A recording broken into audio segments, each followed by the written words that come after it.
வணக்கம் மக்களே, இது உங்கள் காசு பணம் சேனல்.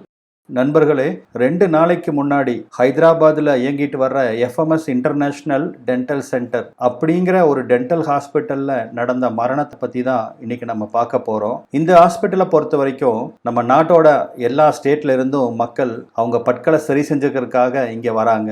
அது போக நிறைய செலிபிரிட்டிஸ் அவங்களோட பற்களை சரி செய்யறது, சிரிச்சா அந்த பல்லு அழகா தெரியறதுக்காக சில அறுவை சிகிச்சைகள்லாம் இந்த ஹாஸ்பிட்டலில் மேற்கொள்றாங்க. பொதுவாக எல்லாத்தோட பல்லமைப்பு சீரா இருக்காது. ஒரு சிலர் சிரிச்சா அவங்களோட சிரிப்பே அந்த முகத்துக்கு அழக சேர்க்கும். ஏன்னா இயற்கையாவே அவங்க பல்லோட அமைப்பு அப்படி இருக்கும். ஒரு சிலருக்கு அப்படி இருக்காது, நேர்மாறா இருக்கும். ஸோ அப்படிப்பட்டவங்க எல்லாம் தங்களோட முகத்துல அந்த வசீகரத்தை கொண்டு வரணும் அப்படின்னு எதிர்பார்த்து அவங்க மேற்கொள்ளக்கூடிய ஒரு சின்ன அறுவை சிகிச்சை பேரு தான் மேக்ஸிலோஃபேஷியல்னு சொல்லுவாங்க.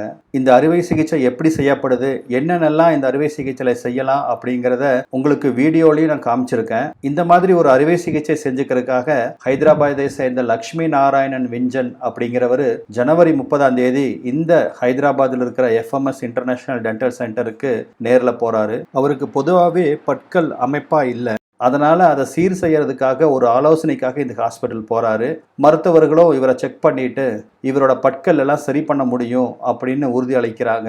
அதன்படி பிப்ரவரி 16 அன்னைக்கு அவருக்கு அந்த மேக்ஸிலோஃபேஷியல் சர்ஜரிக்காக அப்பாயின்மெண்ட் வழங்கப்படுது. 28 வருஷமா இல்லாத அவசரம் இப்ப எதுக்கு அப்படின்னு கேட்டீங்கன்னா, அடுத்த மாசம் அவருக்கு கல்யாணம் நடக்க போகுது. கல்யாணத்துல எல்லாரும் தன்னோட முக வசீகரத்தை பத்தி பேசணும் அப்படிங்கறதுக்காக தான் இந்த ஃபேஷியல் அப்லிஃப்ட் சர்ஜரிக்காக அவர் இந்த ஹாஸ்பிட்டலுக்கு போறாரு. அப்படி பிப்ரவரி 16 அந்த டென்டல் சென்டருக்கு போனவர் உயிரோட வீட்டுக்கு திரும்பி வரவே இல்லை. அவருக்கு என்னதான் ஆச்சு அப்படிங்கறத பத்தி தான் நம்ம இன்னைக்கு பார்க்க போறோம். இவரோட பற்களை அங்க இருக்கிற டாக்டர்கள் செக் பண்றாங்க. கீழ் பல்லுகள் சிலதெல்லாம் இவருக்கு காணாம போயிருக்க அதை அடைக்கிறதுக்காக பிரிட்ஜ் எல்லாம் வச்சிருக்காரு. இந்த பிரிட்ஜுங்கிறது 2 பல்லுக்கு நடுவுல பல் இல்லாம போச்சுன்னா அதை மறைக்கிறதுக்காக வைக்கக்கூடிய ஒரு செயற்கை பல் தான். அது போக சில பற்கள் ஒரு ரூட் கேனலும் பண்ணியிருக்கிறத டாக்டர்ஸ் பார்க்கறாங்க.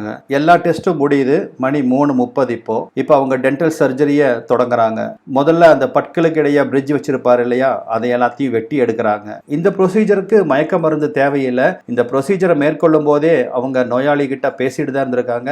லக்ஷ்மி நாராயணனும் டாக்டர் கேட்கிற கேள்விக்கெல்லாம் பதிலும் சொல்லிட்டு நல்லபடியா தான் இருந்திருக்காரு. அந்த சமயத்துல அவருக்கு ஒரு போன் வருது. அவங்க அப்பா தான் கூப்பிடுறாரு. இன்னும் ஒரு சில மணி நேரத்துல நான் வீட்டுக்கு வந்துருவேன் அப்படிங்கிற இன்ஃபர்மேஷனையும் அவங்க அப்பாவுக்கு இவர் சொல்றாரு. அடுத்த கட்டமா இவரோட பல்ல சிடி ஸ்கேன் எடுக்கிறாங்க. பொதுவா பல்ல சீரமைக்கும் போது அந்த பல்லோட ஓரங்களை கிரைண்ட் பண்ணுவாங்க. ஸோ அந்த சமயத்துல நம்மளுக்கு கூச்சம் அதிகமா இருக்கிறதுனால அங்க ஒரு லோக்கல் அனஸ்தீசியா கொடுத்துட்டு தான் அதை பண்ணுவாங்க. ஸோ அந்த மாதிரி தான் இப்போ அவங்களுக்கு ஒரு லோக்கல் அனஸ்தீசியா கொடுத்துருக்காங்க.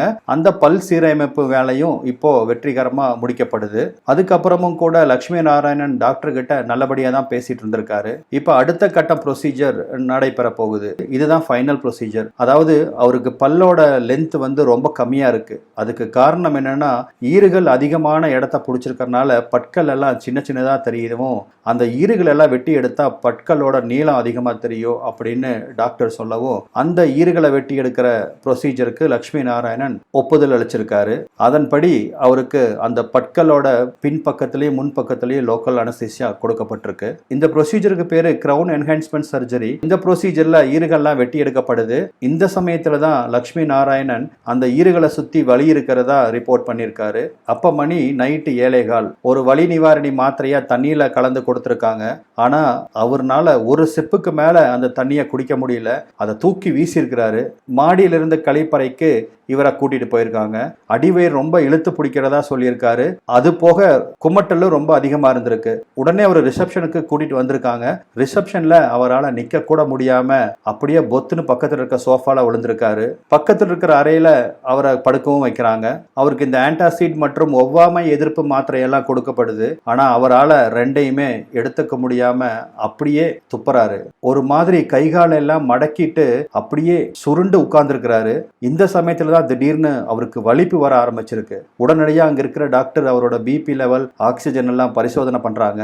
அதுல அந்த டீம்ல இருந்த ஒரு டாக்டர் அவருக்கு சிபிஆர் ட்ரீட்மெண்ட் கொடுக்கறாரு. ஆனா அதுக்குள்ள அவரோட பிபி லெவல் வேகமா குறைய ஆரம்பிக்குது. அவரோட நாடி துடிப்பும் சுத்தமா இல்லாம போகுது. எமர்ஜென்சியா ஆம்புலன்ஸுக்கு போன் பண்றாங்க.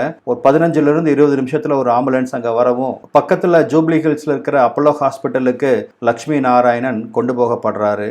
அங்கு அவரை உயிர்ப்பிக்க அனைத்து முயற்சிகளும் மேற்கொள்றாங்க. ஆனா எந்த விதமான ட்ரீட்மெண்ட்டுக்குமே அவர் ரெஸ்பாண்ட் பண்ணல. இவங்க கொடுத்த அத்தனை ட்ரீட்மெண்ட்டும் தோல்வியில முடிவடையுது. லட்சுமி நாராயணனும் இறந்து போறாரு. இந்த சமயத்துல தான் லட்சுமி நாராயணோட அப்பா தொடர்ந்து அவருக்கு ஃபோன் பண்ணிட்டே இருக்கிறவும் கூட இருந்த ஒரு டியூட்டி டாக்டர் ஃபோன் எடுத்து அவங்க அப்பாவுக்கு லட்சுமி நாராயணுக்கு நடந்த விஷயத்த சொல்லவும் பதறி அடிச்சுட்டு குடும்பம் ஓடி வந்திருக்கு. செய்தியை கேள்விப்பட்டு அவங்க அப்பா துடிச்சு போறாரு. அதே சமயத்துல அந்த எஃப்எம்எஸ் ஹாஸ்பிட்டலோட சீஃப் டாக்டர் ராமகிருஷ்ண ரெட்டி அன்னைக்கு விடுப்புல இருந்ததா சொல்றாங்க. தகவல் தெரிவிக்கப்பட்டு அவரும் அப்பல்லோ ஹாஸ்பிட்டலுக்கு வராரு. அவர் என்ன சொல்றாரு அப்படின்னா, லட்சுமி நாராயணன் 2:30க்கு ஹாஸ்பிட்டலுக்கு வந்ததில் இருந்து அவருக்கு நடைபெற்ற அத்தனை ப்ரொசீஜரும் கேமரால பதிவு செய்யப்பட்டிருக்கு. எங்க ஹாஸ்பிட்டலோட கவனக்குறைவால லட்சுமி நாராயணன் இறக்கவில்லை.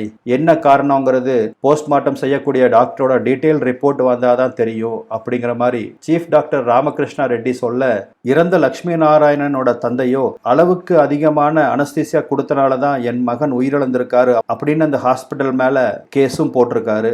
என்ன கேஸ் போட்டு இனி என்ன நடக்க போகுது சொல்லுங்க மக்களே. ஆண்டவன் படைச்ச ஒவ்வொரு உயிருமே அழகுதான். நம்ம உடம்புல ஒரு ஒச்சம் இருந்தா அதையும் கூட நம்ம தான் அழகா மாத்திக்கணும். இயற்கைக்கு எதிராக நம்ம செய்யக்கூடிய எந்த ஒரு செயலுமே விபரீதத்துல தான் போய் முடியும் அப்படிங்கிறதுக்கு இது ஒரு சாட்சி.